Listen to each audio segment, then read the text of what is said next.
Hi, everybody. Welcome back to the Patti Martin Real Estate Team. We are back with another market update for June 2024. Of course, we're filming a week or so into July.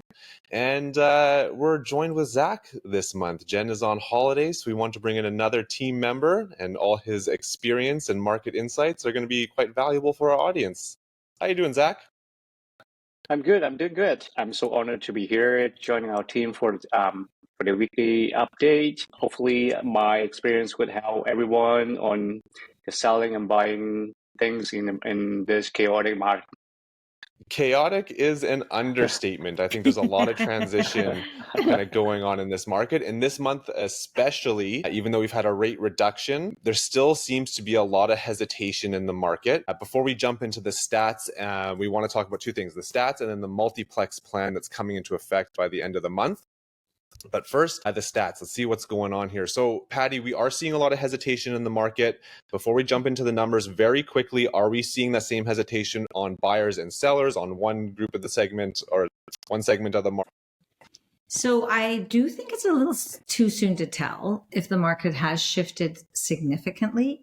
There's definitely a quietness to people viewing homes in general. So our listings the number of viewings are down, but I'm trying to talk to the sellers. Hey, it's been raining for about 5 months and suddenly there is sunshine. So it takes about 2 weeks of hot weather for people, once we've had that kind of transition, to kind of get back to, oh, this is kind of boring. I'd rather be inside looking at an open house again. We're all infected by the sunshine. And so it has slowed the market a tiny bit. Things that should be getting showings because they're correctly priced and there's very little inventory to choose from, they're not. So it is, I think, just that so reason. A little bit of that typical summer lull is what we're saying. People, July 1st, people went on holidays, Who do you know? Why am I stuck here, by the way? Who do we not know that's on holidays, right? So that's very true. That's what's happening. Yeah. Right on. So the board has come out and said that with reduced competition among buyers, because inventory has slowly ticked up, inventory has continued to accumulate to levels not seen since the spring of 2019. So we do have elevated inventory. Yes, we do. Before we talk about the inventory, let's get into the sales, because this is dictating kind of the pace of the market. So in the region, so Metro Vancouver, there were 2,418 sales in June 2024. This is 11.5% down. It's a decrease month over month, but it's a 19% decrease from this time last year. So everybody thought that this rate reduction was going to bring a massive amount of buyers to the market. Right now, we haven't seen that. And I don't know if the next rate decrease, whenever that'll be, is going to bring more buyers to the market. I don't know. I don't know if another quarter point is going to do that. What's happening with our buyers? Zach, what's going on in your buyers' mindsets right now? So they're thinking, hey, we have the first rate cut.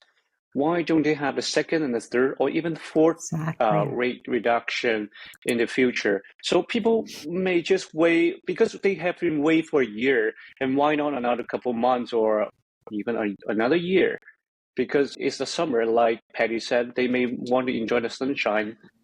They may go out with their family, and they just wait, I think. Yeah, it's interesting. We've always said on the show here that, it's a catch-22. Do you get into the market now with a fixed short-term rate or something variable and ride the rates down? So right now, I think buyers, like you just said, they're hesitant. The market has seen that they're hesitant. They might want to see another rate reduction to increase affordability or what they're approved for. Patti, any other comments on that one? No, why buyers I think are pulling Zach's back? exactly right. I think once the rates start to come down, people start to wonder, will they come down more? And we can see the inventory rising. So if we know the inventory is rising, what's around the corner for me? And that becomes the mindset of the buyer. Also, if inventory rises and rates go down, are we having a price reduction, or are we going to have prices go up because now affordability goes up? So there's the unknown in the market. Yeah. That'll be dictated by the number of homes for sale. Exactly. Just for perspective, the peak sales this year were in April. We had just over 2,800, but the all-time peak, when I can look back at all the records on MLS, which goes back about 20 years, we had 5,700 in March 2021. So we're down nearly 50% since then. 2021 I would have was said the 2017. Okay. Yeah. As we move on, so let's talk about new inventory. And new inventory, I don't put a lot of emphasis on new inventory, but again, this is one of those things where if sellers are putting their house on the market and that pace of new inventory is increasing, there's got to be an external influence like rate increases, or sellers are selling investment properties, or some type of the market which is pushing sellers to the market. So this month, there were 5,723 detached, attached, and apartment properties newly listed for sale on the MLS. This is a 7% increase compared to last year. But this is the shocking thing. Month over month, new inventory is down 10.2% month over month. So here's the hesitation on sellers now. So sellers are now pulling back from the market. Again, is it a summer lull? Are there external influences? Are they waiting for this multiplex plan to come through? Patti, what do you think? Well, I told you, Adam, yesterday there at one of our local community centers, there was an information center put on by the city of Richmond about this multiplex. I was fascinated to see who was in the line. Right. I wanted to know who was here. So there were other realtors like me.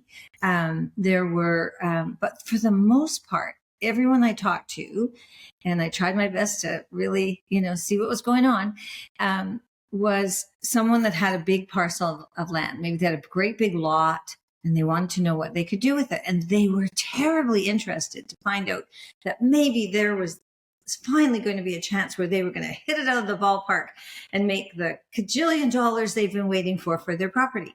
That was the general sense I got from who was in that line. Not first-time buyers who are looking to find out how I'm going to get more affordable housing. No, they weren't there. No. Not the rest of the population who's going to be freaked out with the new rules and how they will impact their tiny little quiet neighborhoods and the parking around it. No, it was the people that have something to sell. And so those people are not going to do anything until this gets sorted and they understand what this has done to their property value, if anything. Absolutely. I think right now, unless you need to sell or you're wanting to make that typical upsize, downsize move, a lot of would-be sellers are putting the brakes on their plans right now just to see how this unfolds, because even developers are unsure of what can they build, what's the most efficient use of the land, what's the most efficient floor plans.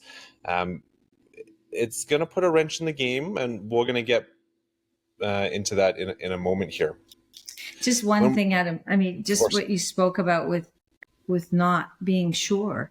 I mean, you and I attended a event last week where Ravi Kalhung, the Minister of Housing for BC, was speaking. And it was quite a nice little event because it was very intimate, small, lots of developers. We were lucky to get invited. And what I saw as I watched it unfold was, I'm not sure the government's really clear exactly how this will roll out or impact. I was quite surprised at the lack of clarity that came with that meeting about how it was going to unfold.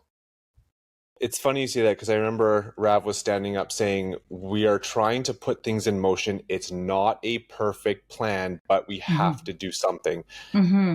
I'm paraphrasing here, but that was the message. It's, we want to bring more housing to the market. This is a way that we've thought. Let's see how it unfolds. We're doing our best. And I would say the word plan was used loosely, because so many questions were asked. Like the one that strikes me the most interesting was the fellow who stood up and said, I'm trying to do this. And can you guys tell BC Hydro what you're up to? Because they don't seem to know, and I can't get power to my lot. I mean, That's shocking, right? There's some This issues, is shocking. Right? There's issues in here. There's some problems happening right now. Yeah. We have a lot to talk about that plan. Sorry. Let's just finish up with the stats here. Jumping on to total inventory. So the total number of properties listed for sale in Metro Vancouver is 14,182. This is a 42% increase compared to June 2023, which had just under 10,000 properties. When we're looking month over month, we are only up 4.27% month over month in total inventory. So Patti, I remember at the beginning of the year, we always said, sellers, inventory is gradually coming on. It's a slow drip. If you're thinking about selling, get your house on the market, get the price, because right now there's little competition. Well, here we are 7 months later, and we're not quite at peak inventory. I mean, if we went up about 2,000 more listings, we'd be at peak inventory since about June 2019. So again, a 6-year high. That's a high.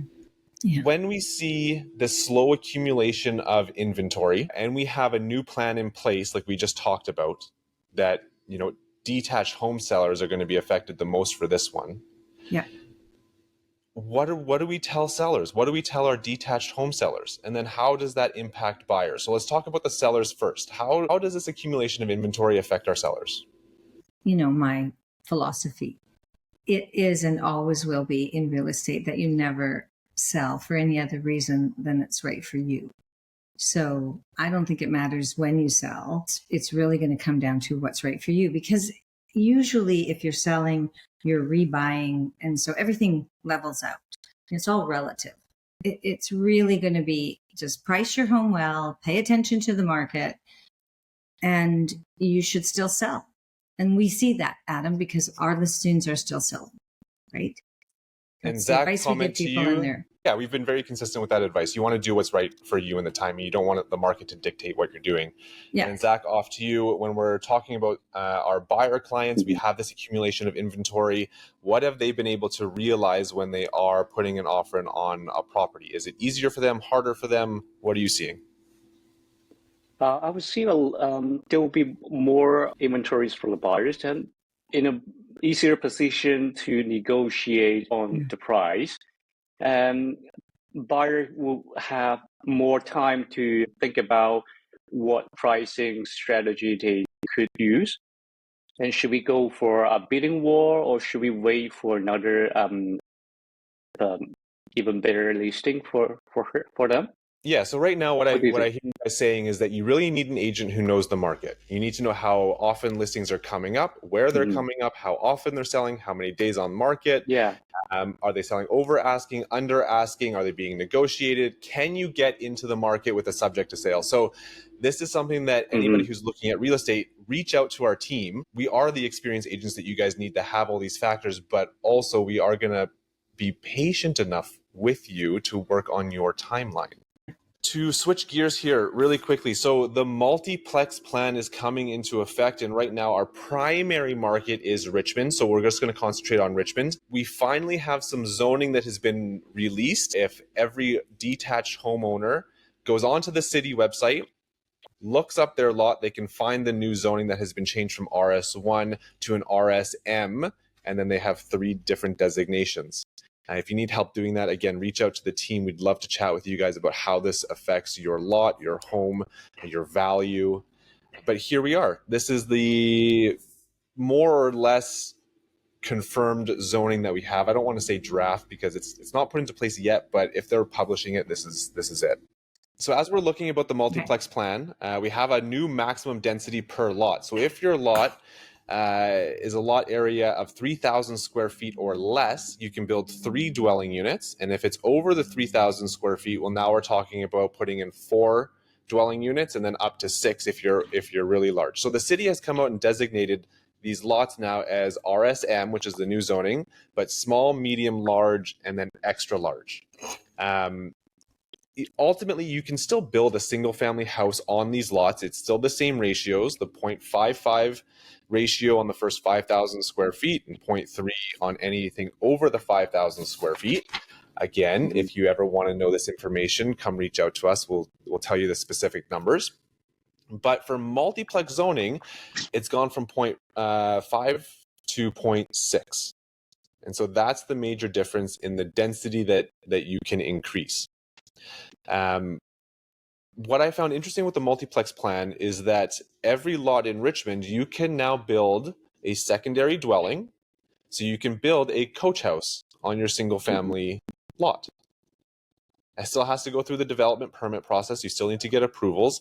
But with this added density, you don't need to build a multiplex. You can build a coach house on every single lot. So here is the city of Richmond. They're coming out. They're saying we're going to increase density on all these lots. When we generally increase density or allowable density, prices of land increase. Patti, do you think that we're going to see this uptick in pricing for these multiplex homes now? In my heart, as I said last night when I saw that lineup, I thought, oh, I think the government has finally figured out a way to cool the market, because there is going to be a lot of people that put their home on the market with unrealistic expectations of what it's worth, in order to entice the developer who will be so happy to grab it and pay too much. It's just not going to happen, because if the developer has to pay more for the land, and we know they suddenly have to pay more for development costs. City of Richmond just upped their development costs. Everybody's going to have to up their development costs, because you can't take a single family subdivision with 20 homes on a street and times that by 4 and expect that there's not going to be additional costs to servicing those lots, right? So the developer's going to pay more for the land. The developer's going to pay more for the actual development of the land. And then he builds his fourplex or her fourplex. Who's going to be able to afford to buy it? I mean, it just boggles my mind. And so unless the property values really stay in a similar manner, which again, that lineup of people, imagine a lineup on a Thursday afternoon at 5:30 to find out how much my property's worth. That's what was going on. So it just speaks to me that there's going to be a bit of a log jam for a while. And even at that meeting that we were at, when we talked to some of the developers, Adam, they were in the same position. They don't know what to do yet. They're not sure if they want to move forward, because they want to be able to be assured that they can sell the end product. So I was talking to 2 developers, and they're prominent developers in both segments of the real estate market. One of them is more of a condo developer. One of them is a single family homes builder, townhouse builder. And they had opposing views. One of them thought that, you know what, the prices are going to stay the same, potentially go down unless, you know, factors of supply and demand. But if, Patti, you don't sell me your home where I can build a fourplex, Zach, I'm going to you, and maybe you have extenuating circumstances, and then you're going to sell me the home at a much better price. Okay, now that sets the price for the neighborhood. The other developer goes, you know what, Adam, you can build carriage house, coach house, laneway house, duplex, fourplex, sixplex. If I can do that at a good price, and I can do that with a good layout, and I know it's going to build, and I can sell units for whatever, then yeah, it's worth it for me to spend a little bit more. I can hopefully make a little bit more, but density is a good thing. Density increases values. Here we go. So I have 2 prominent developers that are telling me they don't know what's happening. Completely different things. But that was was the entire meeting, right? We were hearing opposing views, and as I said, the plan, as we call it, plan, and I use the word loosely, was not really very, very stable or very, very predicative as to how it will unfold. It was not. And so I do believe that because of the confusion that we have thrown generally big owners of big parcels of land into, that will create some kind of a logjam in terms of the sales. I believe that. Well, hopefully at the end of the day, so this may hopefully at the end of the day, it brings more housing.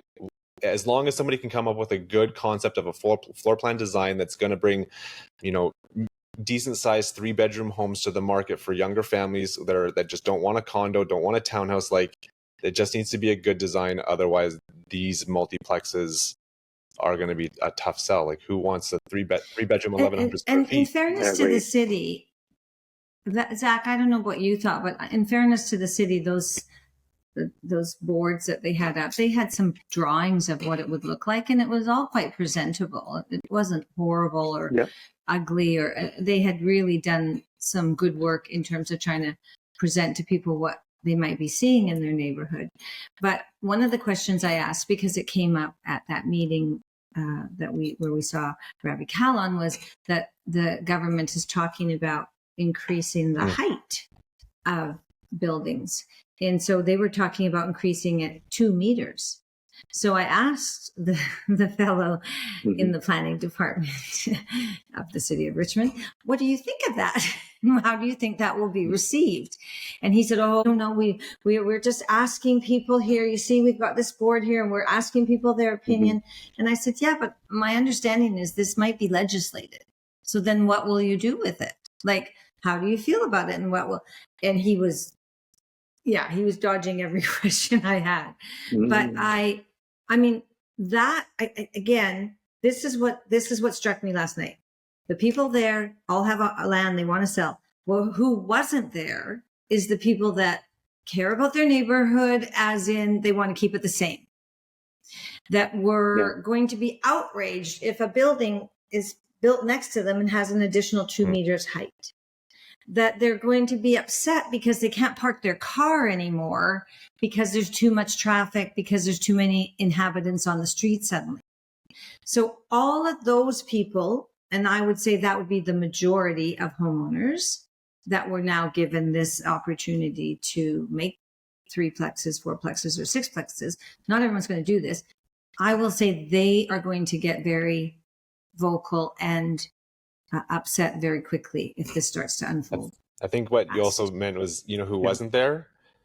Young families, first-time buyers, thinking that, great, now they're going to build something that's affordable. Absolutely not. No. I don't think this is going to solve affordability. The prices of these homes are still going to be quite high to build, DCCs, hydro connections, but it will hopefully bring more housing if they build it. That's the big question, if they build it.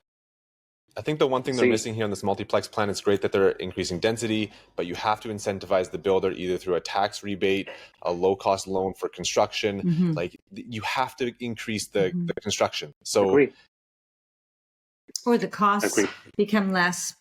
Something has to, because you can't expect these guys to.